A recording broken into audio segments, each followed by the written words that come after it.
Taste the Daily. Kanchipuram மாவட்டம் கிளாய் ஊராட்சியில் தாழ்வாக செல்லும் மின்கம்பிகளால் மக்கள் அச்சமடைந்துள்ளனர். ஸ்ரீபெரும்புதூர் ஒன்றியம் கிளாய் ஊராட்சியில் மயானத்துக்கு செல்லும் பாதையில் மின்சார கம்பிகள் தாழ்வாக செல்கின்றன. இதனால் இறந்தவர்களின் சடலங்களை மயானத்துக்கு சுமந்து சென்று அடக்கம் செய்வதில் சிரமம் ஏற்படுவதாக மக்கள் புகார் கூறுகின்றனர். இதுகுறித்து புகார் அளித்தும் மின்வாரிய அதிகாரிகள் நடவடிக்கை எடுக்கவில்லை என கூறப்படுகிறது. திறனற்ற திமுக ஆட்சியில் மின்துறை அதிகாரிகள் ஆழ்ந்த தியானத்தில் இருப்பதாக குற்றச்சாட்டு எழுந்துள்ளது. திண்டுக்கல் மாவட்டம் வடமதுரை அருகே எண்ணெய் ஆலையில் பயங்கர தீ விபத்து ஏற்பட்டதால் பரபரப்பு ஏற்பட்டது. மூனாண்டிப்பட்டியில் செயல்படும் தனியாருக்கு சொந்தமான எண்ணெய் ஆலையில் எதிர்பாராத விதமாக திடீரென தீ விபத்து ஏற்பட்டது. கரும்புகையுடன் மளமளவென பற்றிய தீயை அணைக்கும் முயற்சியில் ஆலை ஊழியர்கள் ஈடுபட்டனர். பின்னர் தகவல் அறிந்து வந்த தீயணைப்பு துறையினரும் தீயை அணைக்க போராடினர். இந்த தீ விபத்தில் சிக்கி காயமடைந்த இருவர் திண்டுக்கல் அரசு மருத்துவமனையில் அனுமதிக்கப்பட்டனர். வேலூர் மாவட்டம் பேரணாம்பட்டு அருகே மேல்மருவத்தூர் சென்ற பேருந்து விபத்துக்குள்ளானதில் 20க்கும் மேற்பட்ட பக்தர்கள் காயமடைந்தனர்.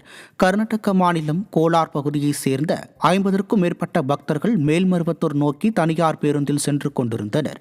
அப்போது பேரணாம்பட்டு தமிழக ஆந்திர எல்லை பகுதியான பத்தலப்பள்ளி மலைப்பகுதியில் பேருந்து கவிழ்ந்து விபத்துக்குள்ளானது.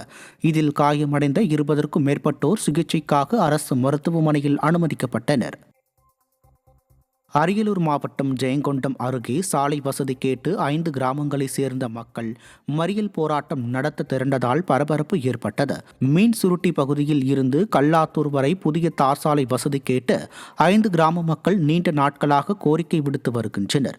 இதுகுறித்து பல்வேறு போராட்டங்களை நடத்தியும் திமுக அரசு கண்டு கொள்ளாததால் பாதிக்கப்பட்ட 5 கிராமங்களைச் சேர்ந்த 500க்கும் மேற்பட்ட பொதுமக்கள் மீன் சுருட்டி பகுதிக்கு போராட்டம் நடத்த ஆங்காங்கே திரண்டனர். அவர்களை கட்டுப்படுத்த காவல்துறையினரும் குவிக்கப்பட்ட நிலையில் எதிர்க்கட்சித் தலைவர் கூறியது போல தமிழகத்தில் அவசர நிலை ஆட்சி நடப்பது அம்பலமாகி உள்ளதாக மக்கள் குற்றம் சாட்டுகின்றனர்.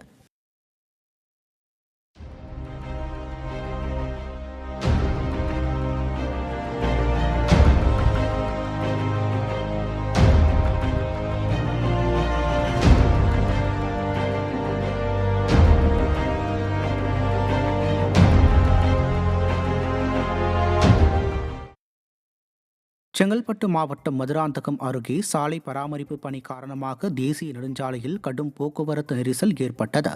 ஆத்தூர் சுங்கச்சாவடி முதல் பரனூர் சுங்கச்சாவடி வரையிலான சாலையில் பராமரிப்பு பணிகள் ஆமை வேகத்தில் நடைபெற்று வருகிறது.